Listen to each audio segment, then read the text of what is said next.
मो सुमित्रा महापात्र पुरी जिला कोऑर्डिनेटर आम सब उज्ज्वला दीदी मैंने आज पीएमजी धारणा देकी बसीचु कारण आमर हक आम लड़ाई जारी रखीचु जेपर्यंत आम हक पूरण न होम उठबेनु 2019 मसीह जो उज्ज्वला दीदी मानक माननीय प्रधानमंत्री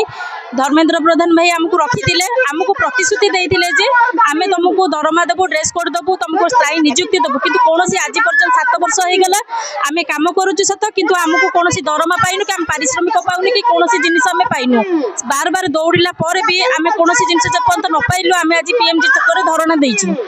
तेणुक आम मीडिया भाई मध्यम आम अनुरोध करुचु बर्तमान आमको स्थायी निजुक्ति दिंतु आमको पारिश्रमिक दिंतु आमर वार्ड फिलअप करूँ ना आम ये राजरास्ता बसबू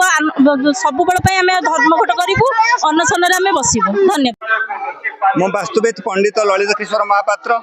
उज्ज्वला दीदी महासंघर परामर्शदाता कमिटीर जड़े सदस्य आज्ञा 2019 मसीह केंद्र मंत्री धर्मेंद्र प्रधान 8 कोटी उज्ज्वला गैस को वितरण करने प्रति पंचायत रे जड़े 2 जन उज्ज्वला दीदी को नियुक्ति देते एवं लोयर पीएमजी रे भुवनेश्वर रे उज्ज्वला दीदी मानक एक विशाल विशाल समावेश करते से जिते नियुक्ति देते से कही